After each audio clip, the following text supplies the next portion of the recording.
नमस्कार। आज हम लोग कक्षा 8 वसंत भाग 3 का छठा पाठ भगवान के डाकिए इसको पढ़ने जा रहे हैं। यह एक कविता है। इस कविता के लेखक हैं रामधारी सिंह दिनकर। रामधारी सिंह दिनकर का जन्म 23 सितंबर 1908 को बिहार में हुआ था। इन्होंने पटना कॉलेज से शिक्षा प्राप्त की और 1952 में ये राज्यसभा के सदस्य के रूप में भी मनोनीत हुए और इनके अच्छे कार्यों के लिए इनको पद्म भूषण पुरस्कार के द्वारा भी नवाजा गया है।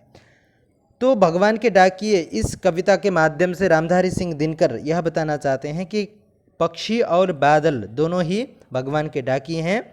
जो हमें जिस प्रकार सरकारी डाकिया प्रियजनों का संदेश हमारे पास पहुंचाता है, उसी प्रकार से ये भी भगवान के द्वारा प्रदत्त जो संदेश है उसको हम तक पहुंचाते हैं।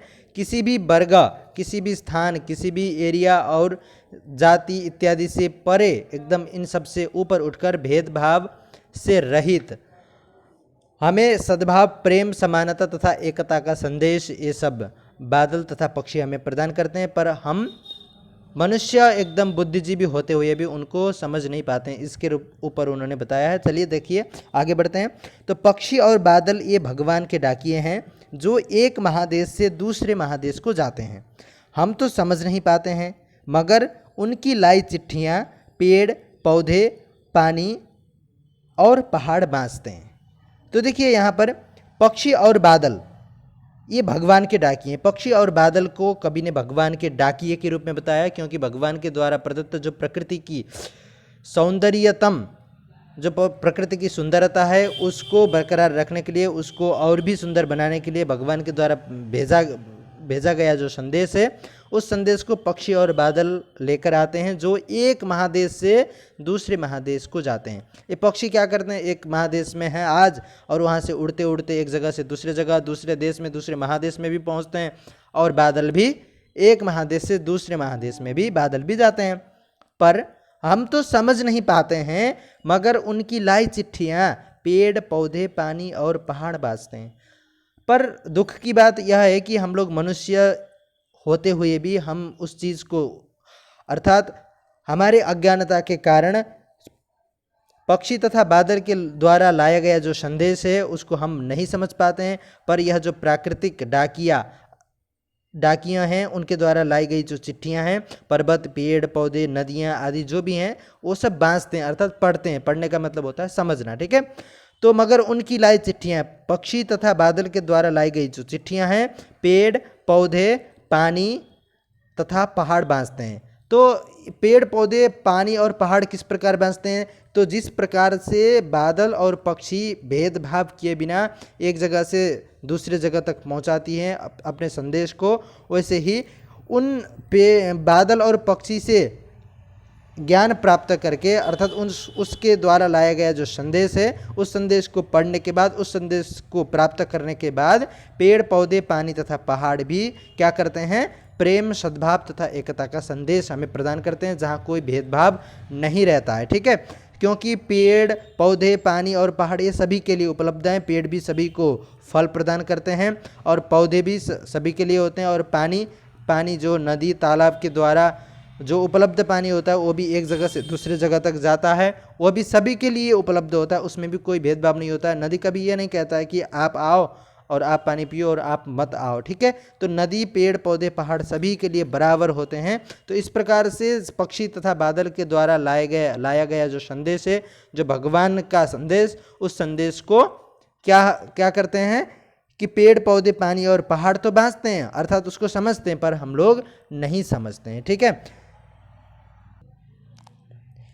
देखिए दूसरा पद्य है, हम तो केवल यह आंकते हैं कि एक देश की धरती दूसरे देश को सुगंध भेजती है और वह सौरभ हवा में तैरते हुए पक्षियों की पांखों पर तिरता है और एक देश का भाप दूसरे देश में पानी बनकर गिरता है। तो कवि इस पद्य के द्वारा यह बताना चाहते हैं कि पक्षी तथा बादल के द्वारा लाया गया जो संदेश है, पेड़, पौधे, नदियाँ आदि सब तो उसको पढ़ लेती हैं, उससे सीखती हैं, पर हम लोग उसको नहीं समझ पाते हैं, हम लोग उसको नहीं जान पाते हैं। तो हम क्या करते हैं, बस हम केवल आंकते हैं मतलब अनुमान लगाते हैं। हम तो केवल यह आंकते हैं क्योंकि हम समझ ही नहीं पा रहे हैं। जिस चीज़ को हम अच्छे से समझ लें उसको वहाँ पर हमें अनुमान लगाने की ज़रूरत नहीं पड़ती है। ठीक है, तो हम अनुमान लगाते हैं कि एक देश की धरती दूसरे देश को सुगंध भेजती है। एक देश में कुछ फूल फूलते हैं या वहाँ पर कोई भी सुगंध हो तो वो हवा में तैरते हुए हवा के माध्यम से एक देश से दूसरे देश तक पहुँचता है। अर्थात देश से मतलब यहाँ जगह है तो एक जगह से दूसरे जगह तक वह सुगंध पहुँचता है। और वह सुगंध कैसे, तो वह सौरभ हवा में तैरते हुए पक्षियों की पाँखों पर तिरता है। वह सौरभ अर्थात वह जो सौरभ है, सौरभ का मतलब होता है सुगंधा, वह सुगंध हवा में तैरते हुए हवा में मिक्स हो जाता है फूलों का सुगंध, तथा पक्षियों के पंखों पर फूल अथवा सुगंध जो होते हैं, ठीक है ना, फूल अनेक प्रकार के फूल, उनके द्वारा प्राप्त जो सुगंध है पक्षियों के जो पंख हैं उनमें लग जाता है और उनके माध्यम से भी वह सुगंध एक जगह से दूसरे जगह तक पहुंच जाता है। हम यह केवल अनुमान लगाते हैं, हम इससे ज़्यादा कुछ नहीं कहते हैं कि एक देश की धरती दूसरे देश तक क्या भेज रही है, क्या संदेश भेज रही है। ठीक है, पक्षी तथा बादल के द्वारा क्या संदेश हमें एक जगह से दूसरे जगह तक प्राप्त हो रहा है, हम उस चीज़ को कभी नहीं सोचते हैं। बस हम यह सोचते हैं कि एक देश की जो धरती है दूसरे देश पर सुगंध भेज रही है और वह सुगंध कैसे, हवा में तैरते हुए या पक्षियों की जो पंख हैं, पक्षियों के पंख हमें तैरते हुए वह सुगंध, वह सौरभ एक जगह से दूसरे जगह पर जाता है। और एक देश का भाप दूसरे देश में पानी बनकर गिरता है। साथ ही एक देश का जो भाप है, अगर इंडिया में कोई गर्मी होती है तो वहाँ पर जो भाप निकलता है वह वायु हवा के द्वारा बहते हुए बांग्लादेश में पहुँच जाए या कहीं किसी और देश में ऑस्ट्रेलिया में भी पहुँच जाए और वहाँ पर फिर बारिश होती है, यहाँ का पानी वहाँ जाकर गिर जाता है। ठीक है, तो उसी तरह से यहाँ पर भी किसी अन्य देश से, अफ्रीका से या यूरोप से भाप जो बन जाता है वो यहाँ आता होगा हवा से और यहाँ वो गिरता होगा।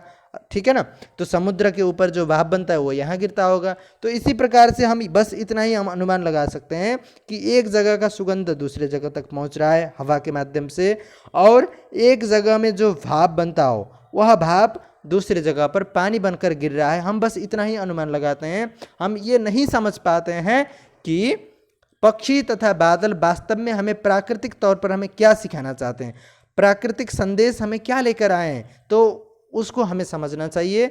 अर्थात पक्षी तथा बादल के द्वारा लाया गया जो प्रेम, सद्भाव तथा समानता और एकता, साथ ही भेदभाव से रहित, हमें किसी से भेदभाव नहीं करना चाहिए, इस प्रकार का जो संदेश है उस संदेश को हमें समझना है।